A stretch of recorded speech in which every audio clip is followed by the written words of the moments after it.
Welcome back. Today's explainer is an absolute must-watch because we're unpacking a classic David versus Goliath market disruption story. We're looking at Patanjali Kesh Kanti. This is a brand that literally shook up India's super competitive personal care market. We're going to deconstruct exactly how they position themselves as this affordable Ayurvedic alternative and managed to take a massive bite out of a space that was previously just dominated by multinational corporations. So if you love business strategy, marketing, or just understanding how underdog brands scale up against all odds, you're going to get a ton out of this playbook. Let's jump right in. Here's the roadmap for what we're covering today. 1. The Ayurvedic disruptor. 2. Winning the mass market. 3. The marketing mix playbook. 4. Facing fierce competition. And finally, 5. The future of Kesh Kanti. All right, part 1, the Ayurvedic disruptor, scaling a Swadeshi giant. To really get this brand, you have to understand just how aggressively they barged into the Indian herbal hair care space. You know, the shampoo and hair oil aisles? They are absolute battlegrounds. Patanjali didn't just quietly put some products on a shelf, they arrived with this loud, culturally resonant mission. And the scale of that disruption? A whopping 195 crore. That's their 2023 to 2024 shampoo sales alone. But they aren't stopping there. The company has publicly thrown down this audacious target of crossing 1,000 crore for their combined hair oil and shampoo business. They are basically aiming to completely dominate the mass herbal segment, going head-to-head with giants like Dabur, Himalaya, and Sunsilk.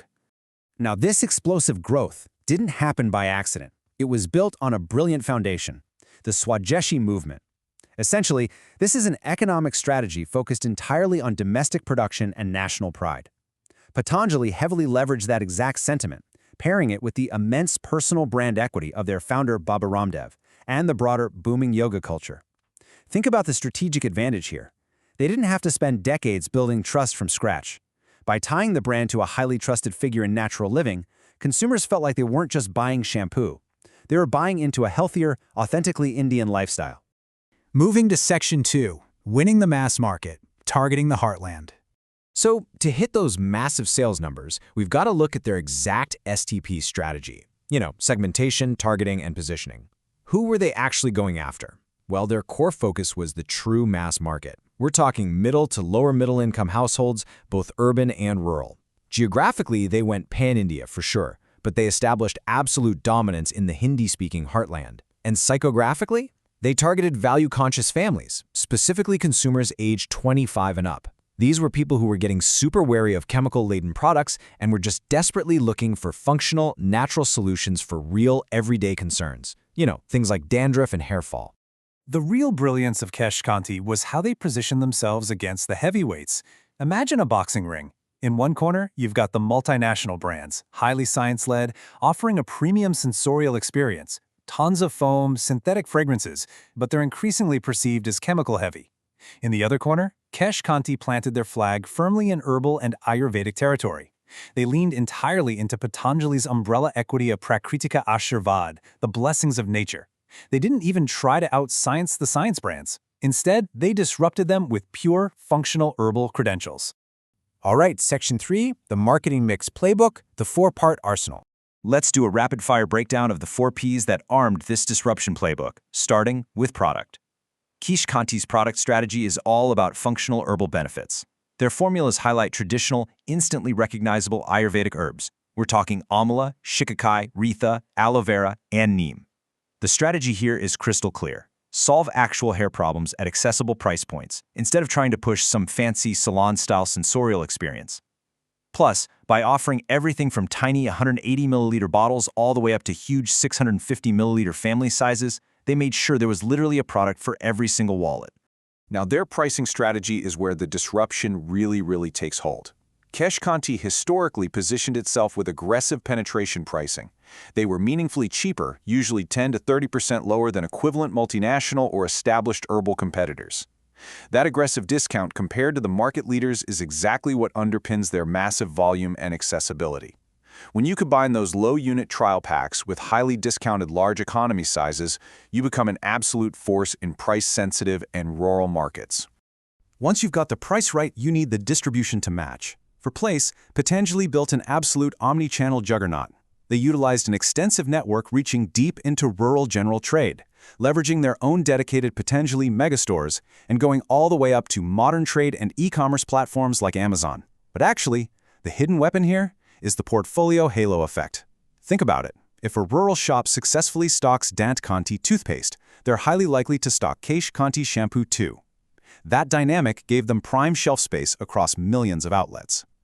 The final P, promotion, underwent a super fascinating evolution.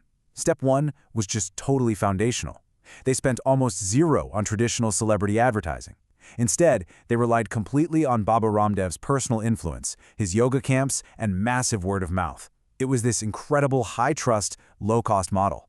Then, Step 2 saw the brand scale up using very informative, mass-media TV ads that strictly focused on their natural ingredients.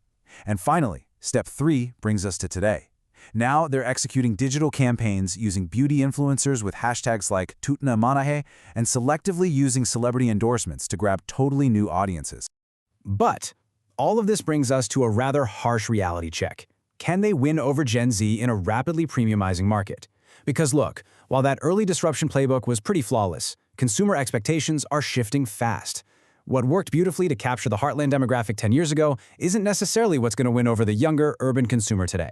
Which leads right into Section 4, facing fierce competition, the Goliath pushback. Because those multinational giants like HUL and P&G and the herbal specialists like Dabur and Himalaya, they didn't just roll over. The competitive pressure right now is intense, and Kesh Kanti is facing 3 very real hurdles. First up, sensory perception. Despite all the great herbal benefits, Kesh Kanti often lags behind the big brands in foam, fragrance, and just the overall feel of the wash. Second is shifting expectations.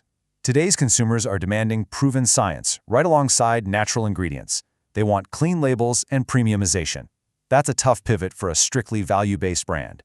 And third, youth appeal. They critically need to modernize those natural credentials for Gen Z and millennials, who might honestly view the brand right now as something their parents use, rather than a modern beauty solution for themselves. Finally, Section 5, the future of Kesh Kanti, the next era. So, how exactly do they survive and grow in this modern era? Well, Patanjali is executing a few aggressive strategic pivots. For starters, they've integrated their personal care brands into Patanjali Foods. This was done to strengthen professional corporate management and really boost operational scale. To tackle that youth appeal issue head-on, they're shifting away from relying solely on founder equity. Now they are directly engaging younger celebrities like Tamanna Bhatia and Tiger Shroff. They're also heavily pushing influencer-led beauty campaigns to showcase very relatable hair transformations, all while continuously rolling out product upgrades and new variants to meet the demand for advanced, concern-specific formulas. They disrupted the market with raw, traditional authenticity and immense Swadeshi pride. But as they start bringing in Bollywood stars, pivoting to influencer marketing, and fighting in a space that is rapidly demanding premium science-backed solutions, it begs the question, can traditional authenticity survive the pressures of modern premiumization? Will these new tactics dilute their core Swadeshi roots, or is this just the necessary evolution to become India's absolute dominant haircare giant? It is a truly fascinating marketing evolution to watch unfold. Thank you so much for joining me on this explainer today. Keep analyzing the strategies around you, and I will see you next time.